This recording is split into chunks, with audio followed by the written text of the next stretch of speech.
The Berlin Wall didn't come with a warning label.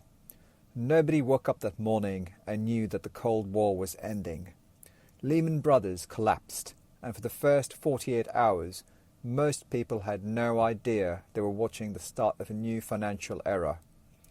9/11 happened in real time, and it took years before the world understood how completely it had rewritten global security. History almost never sends you a memo that says, "This is the moment everything changes." You can only find out afterward. And right now, in 2026, we are living through one of those moments, not because of a headline, because of a war most people are only half paying attention to. This is the war between the US and Iran. Stick with me in this video because I don't think this is really a story about Iran at all. I think it's a story about the world you're going to be living in for the next 10 years or 15 years, your gas prices, your investments, your job, all of it.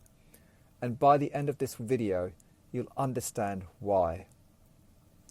Let's first explore the surface story versus the real story. Here's how most people are seeing this conflict. Another flare-up in the Middle East, another round of nuclear brinkmanship, another chapter in a rivalry that's been running since 1979. Sanctions, strikes, a tense Gulf, a ceasefire that half falls. We've seen this kind of movie before, haven't we? Here's why the read is wrong, or at least dangerously incomplete. This war is exposing the cracks in something much bigger. The entire international system that was supposed to prevent wars like this from spinning out of control in the first place. For 30 years, the world ran on a simple bet. Trade makes enemies into partners. Institutions settle disputes before they become wars. And the US, like it or not, was the backstop, the guarantor, especially for energy and for the open seas. That bet was never perfect. Plenty of people hated it. But it gave the world something incredibly valuable that we stopped noticing because we had so much of it: predictability. Businesses planned around it. Investors priced around it. Governments built entire strategies assuming the sea lanes would stay open and the rules would basically hold. That predictability is now evaporating in real time. And this war is Exhibit A. Next, let us analyze the ceasefire that wasn't really peace. Let's talk about what actually happened, because this part is genuinely fascinating and almost nobody's explaining it clearly. The US and Iran reached something that looked on paper like a breakthrough. A ceasefire framework, cameras, statements, cautious optimism. The kind of moment that makes news anchors say the word de-escalation. But underneath the paperwork was a landmine. Washington, D.C. and Tehran walked away from the table having agreed completely different wars. For the US, the goals were clear-cut: reopen the Strait of Hormuz for good, stop Iran from rebuilding its entire nuclear program, cut Tehran's ability to threaten American partners in the region, and restore deterrence. Simple, right? But for Iran, this was never a negotiation about logistics. It was about survival and sovereignty. And here's the key psychological detail. From Tehran's point of view, agreeing to anything while under bombardment doesn't look like peacemaking. It looks like surrender. Concessions made under fire don't buy safety. In Iran's calculation, they buy vulnerability, an invitation for more pressure next time. And this is the trap at the center of almost every failed ceasefire in history. Both sides can sign the exact same piece of paper and still be fighting two different wars in their heads. The US believed pressure would eventually force Iran to bend. Iran believed simply enduring the pressure would eventually force Washington, D.C. to back off. Both sides were quietly convinced that time was on their side. And if you remember one line from this entire video, make it this one. That is the single most dangerous moment in any confrontation, when neither side believes it actually needs to compromise. Now let's move to another interesting topic. Is there a war beneath the current war? Now here's where it gets strategically interesting. The real question isn't, do the US and Iran want a full-blown regional war? Almost certainly, neither side wants one. So the real question is this: how much pain does each side think it can absorb before the other one blinks? That's a completely different kind of war. It's called controlled escalation, and it has its own internal logic. The US has been hitting military assets, missile capabilities, nuclear link sites, command networks, the machinery that lets Iran project force outward. Iran has been hitting back at American military facilities, regional partners, shipping, strategic infrastructure. Notice what's not happening here. Neither side has gone for indiscriminate strikes on population centers. This isn't total war. It's calibrated. The goal isn't annihilation, it's leverage. Each side is trying to inflict just enough pain that the other side's calculation changes. But here's the catch. It's the same catch that has dragged nations into wars they never intended to fight, going all the way back through history. Controlled escalation only works if both sides can actually see where the other side's red lines are. And right now, both Washington DC and Tehran are operating with incomplete information, guessing at each other's breaking points in real time. This is exactly the kind of uncertainty that turns a controlled conflict into an uncontrolled one. So, why the Strait of Hormuz is the actual main character? Let's explore this. Because this is where the story stops being a regional one and starts being your story, wherever you're watching from. Because the reason this conflict has global consequences comes down to one word: energy. The Strait of Hormuz isn't just a shipping route. It's one of the single most important choke points on the entire planet. A massive share of the world's oil and LNG has to physically pass through this narrow gap between Iran and Oman to reach the rest of the world. For decades, the entire global economy has quietly assumed one thing: the strait stays open. Airlines built fuel budgets around it. Refineries planned around it. Central banks priced inflations around it. It was one of those background assumptions so deeply baked into the system that nobody even thought about it, like assuming the lights will turn on when you flip the switch. This war broke that assumption open. And here's the part that the market understood almost instantly, but that took the general public much longer to grasp. The real danger was never just how much oil or LNG disappears. The real danger is whether the oil that still exists can actually move. Think about that difference. A ship, an oil ship, that's delayed a few days, that's a cost. It's annoying but manageable. A ship that can't get insurance to sail at all, that's a much bigger problem. A shipping company that simply refuses to send its ships anywhere near the strait, that's a crisis, even if not a single barrel of oil has actually been destroyed. Modern energy markets don't just run on supply, they run on confidence. And confidence, unlike oil, can vanish in an afternoon. Now note that the markets aren't pricing oil, they're pricing fear. This is honestly one of the most misunderstood parts of how markets work, so let's slow down here. In a normal supply disruption, say a hurricane that knocks out some production, the traders and the markets do some simple math. 1 million barrels a day that goes offline, they check supply inventories, they check who can fill the gap, and then they price it accordingly. Pretty straightforward, simple math. But geopolitical disruptions do not work that way. In a geopolitical shock, the market isn't pricing a number, it's pricing a list of questions. How long does this last? Do insurers keep covering ships headed to the Persian Gulf? Do producers keep exporting at normal volumes? Does the US escalate further?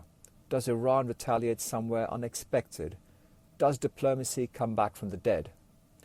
Every single one of those unanswered questions gets bolted into the price of oil as a risk premium, which is exactly why you can watch oil prices spike even when, physically, almost nothing has actually changed about the supply on the ground.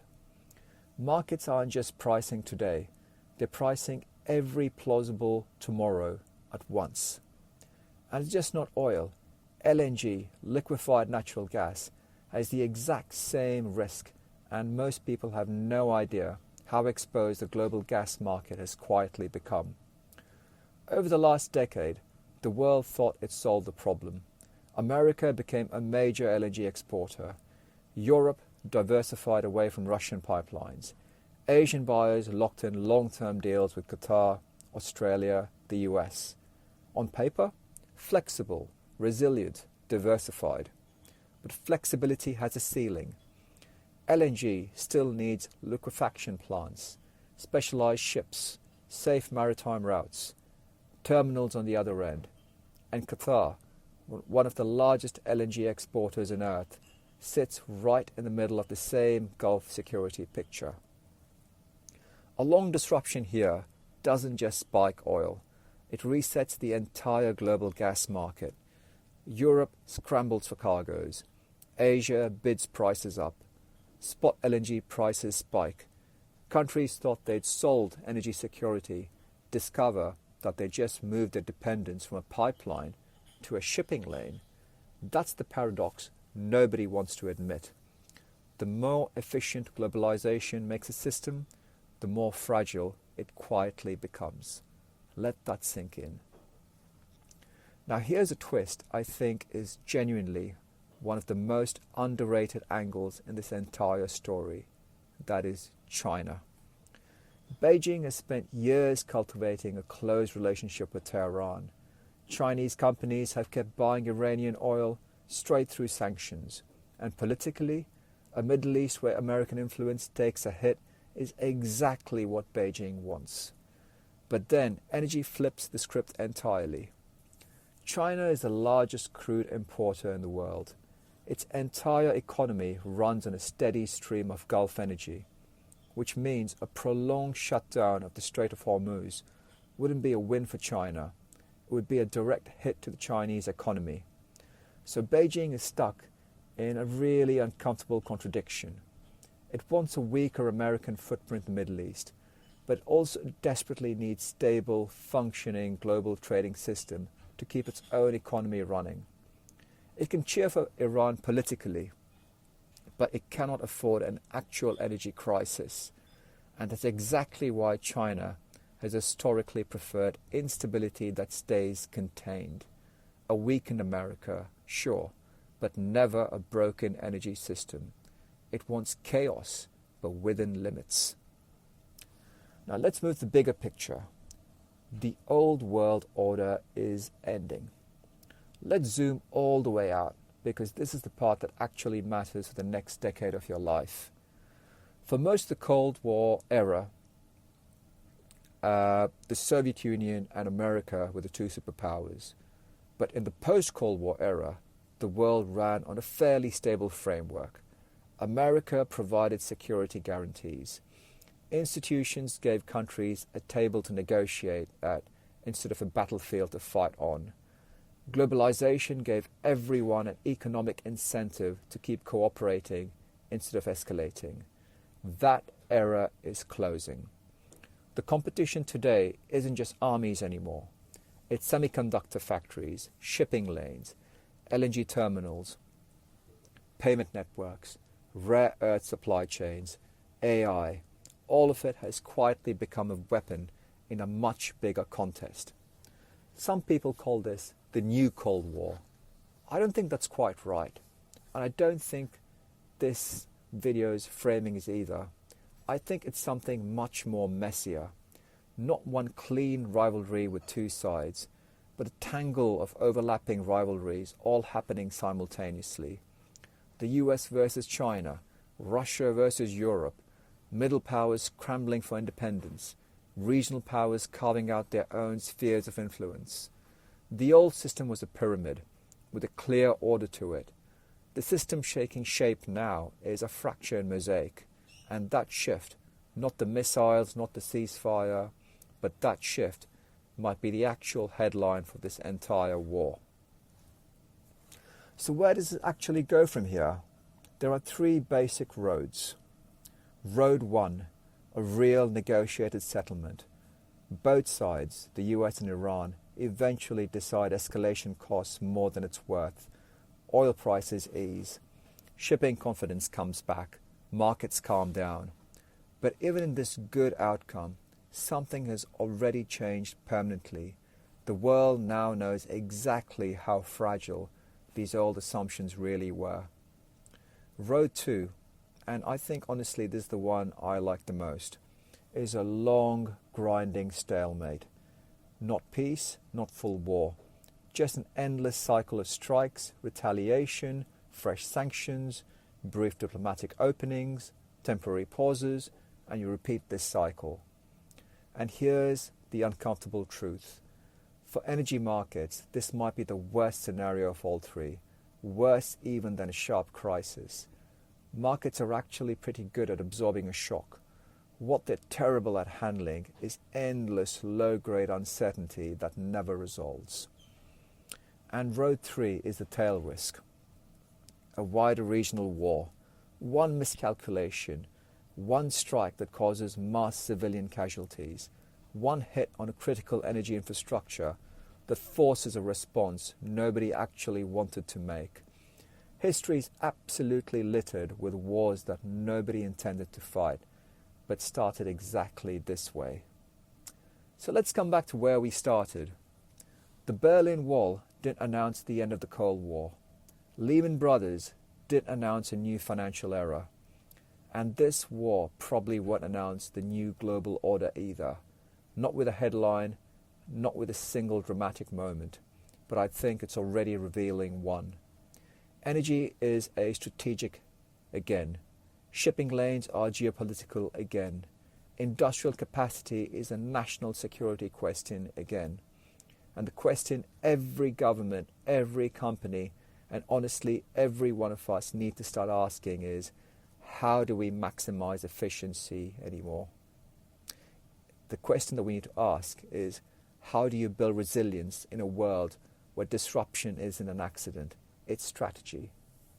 This war may not be the moment that creates the new world order, but it might be the moment that finally shows us the one that's already here. If this breakdown helped connect the dots for you, hit subscribe, because this is exactly the kind of story I'll keep tracking as it develops.